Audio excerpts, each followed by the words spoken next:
नमस्कार मेरे प्रिय दर्शकों, आप लोगों का फिर से बहुत बहुत स्वागत है हमारे चैनल पर। स्त्री का कौन सा अंग छूने से पुरुष हो जाता है कंगाल? स्त्रियों का कौन सा अंग छूने से हो जाता है मनुष्य गरीब?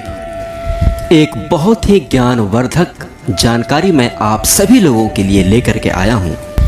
एक ऐसी जानकारी जो हर मनुष्य को जाननी चाहिए। प्रिय मित्रों, ऐसी जानकारियाँ आप लोगों को आजकल की किताबों में कहीं भी नहीं दिखेंगी। ये ऐसी ज्ञानवर्धक बातें हैं जिनको हजारों साल पहले ऋषि मुनियों ने सैकड़ों सालों तक कड़ी तपस्या करके एकांत में रहकर, जंगल में रहकर ऐसा ज्ञान उन्होंने प्राप्त किया था। और ऐसा ज्ञान उन्होंने जन कल्याण हेतु, मनुष्यों के कल्याण हेतु हमें बताया। मगर ऐसा ज्ञान, ऐसी जानकारियाँ आजकल हमें कौन बताता? तो वही छिपा हुआ रहस्य, वही छिपा हुआ ज्ञान मैं आप सभी लोगों के लिए, श्रोताओं, ढूंढ करके लाया हूँ कि स्त्री के किस अंग को छूने से आपको बचना चाहिए ताकि आप अपना नुकसान न कर सकें, ताकि आप गरीब होने से बच जाएं।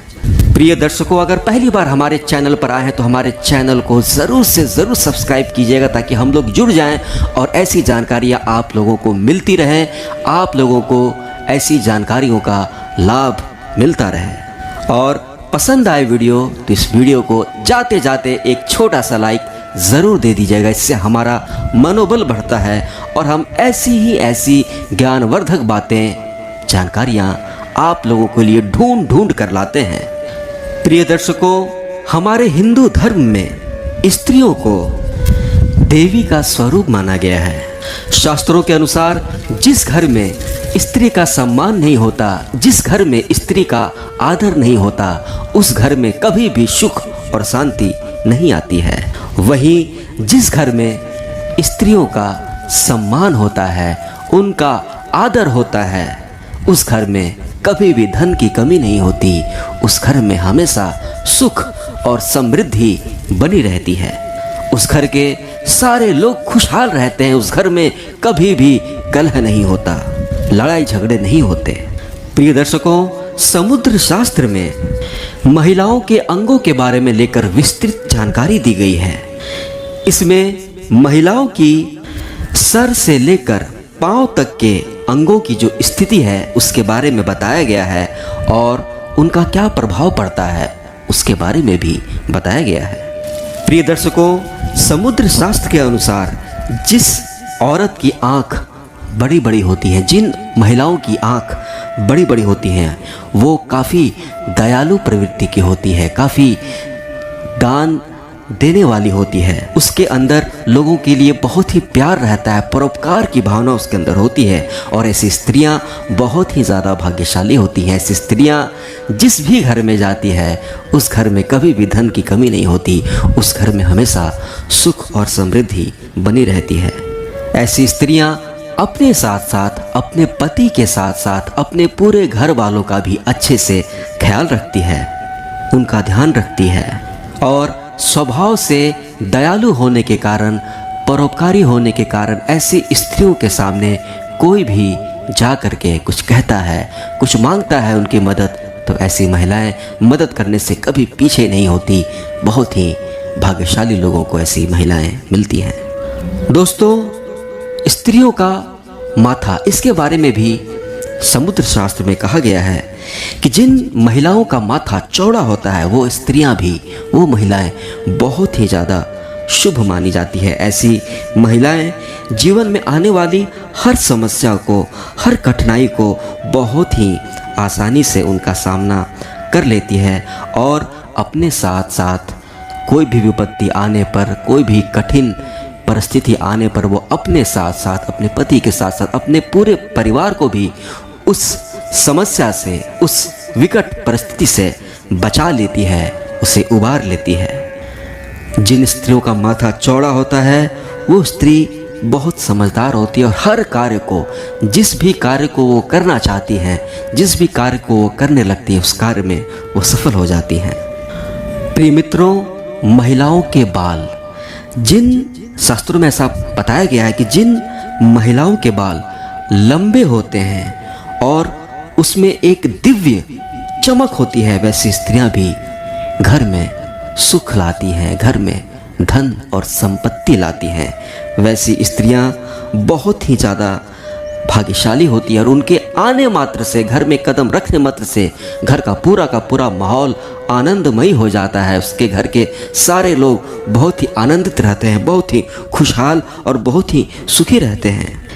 ऐसी महिलाओं का भाग्य इतना अच्छा होता है कि उन्हें सब कुछ अपने आप ही मिल जाता है और उसके साथ ही साथ उस महिला के साथ रहने वाले लोगों को की भी किस्मत जो है वो बहुत अच्छी होती है। ऐसी महिलाएं सुलझे विचारों की होती हैं, साफ दिल की होती हैं और किसी भी चीज़ को बहुत ही सुचारू तरीके से चलाने के लिए मैनेजमेंट कैपेसिटी इनकी बहुत ही बेहतरीन होती है। प्रिय मित्रों, महिलाओं का एक और अंग है, वो है कान। प्रिय मित्रों, जिन महिलाओं के कान लंबे होते हैं और वो कान ऊपर से चौड़े तथा नीचे नुकीले होते हैं, ये इस बात का संकेत देते हैं कि वो महिला बहुत ही ज़्यादा भाग्यशाली है।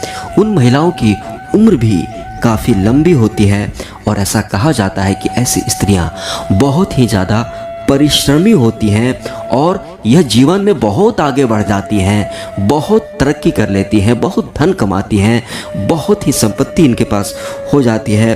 और ऐसी स्त्रियां अगर नौकरी करने भी जाती है तो नौकरी में भी बहुत ही बड़ा औहदा उन्हें मिलता है, बहुत बड़ी अधिकारी बन जाती हैं।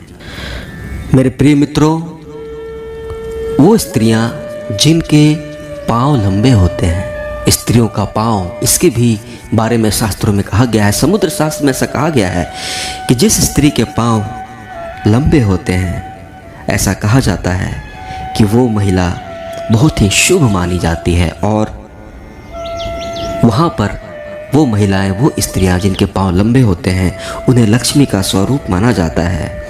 साथ ही साथ जिस भी पुरुष से, जिस भी घर में वो स्त्री विवाह करके जाती है, उस घर में कभी भी किसी भी चीज़ की कमी नहीं होती, उस घर में कभी भी लड़ाई झगड़े नहीं होते, उस घर में कभी भी कलह नहीं होता, क्लेश नहीं होता, सुख शांति समृद्धि बनी रहती है।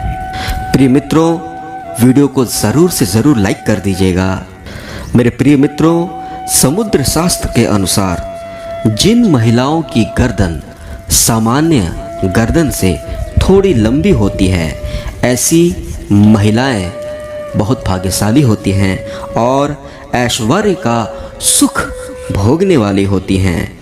यह स्त्रियां अपने परिवार के सुख के लिए, अपने परिवार की खुशी के लिए बहुत ही ज़्यादा कड़ी मेहनत करती हैं और ऐसी महिलाएं जब मेहनत करती हैं किसी भी काम को लेकर, उस कार्य में वो एकदम से सफल हो जाती हैं। ऐसी स्त्रियों का दाम्पत्य जीवन बहुत ही अच्छा होता है। ऐसी स्त्रियां भरोसे के लायक होती हैं। ऐसी स्त्रियां अपने पतियों से बहुत प्यार करती हैं और ऐसी स्त्रियां कभी किसी पर निर्भर नहीं रहती, कभी किसी के ऊपर डिपेंड नहीं होती। दोस्तों, अब एक जानकारी मैं आप लोगों को देने वाला हूं कि स्त्री के किस अंग, बहुत सारे अंगों के बारे में हमने आपको जानकारी दी, उनका क्या महत्व है ये बताया। अब यहाँ पर मैं आपको बताऊंगा कि स्त्री के किस अंग को नहीं छूना चाहिए, स्त्री के किस अंग को छूने से आपको तकलीफ़ों का सामना करना पड़ सकता है, आपको निर्धनता से जूझना पड़ सकता है। तो दोस्तों, वो है स्त्री की नाभि। आप स्त्री की नाभि को देख सकते हैं, लेकिन स्त्री की नाभि को स्पर्श करने से आपको सदैव दूर रहना चाहिए, क्योंकि स्त्री की जो नाभि होती है उसमें माँ काली का वास होता है, ऐसा शास्त्रों में बताया गया है। और नाभि हमारे शरीर का केंद्र होता है। हमारे शरीर की सभी नस नाड़ी जितनी भी नस नाड़ियाँ होती हैं वो नाभि से जुड़ी होती है। नाभि ही उनका केंद्र बिंदु होता है। और बचपन में जब हम जब औलादें अपने माँ के गर्भ में होती है, हम छोटे से जब अपनी माँ के गर्भ में पल रहे होते हैं, उस समय भी हमारी सांसें चलती हैं। जो हमारा लालन पालन भी होता है वो नाभि के द्वारा ही होता है। तो नाभि बहुत ही एक महत्वपूर्ण हिस्सा होता है हमारे शरीर का, और बहुत ही एक ऐसा अंग है जो बहुत ही बड़ा पायदान है इसका। और स्त्रियों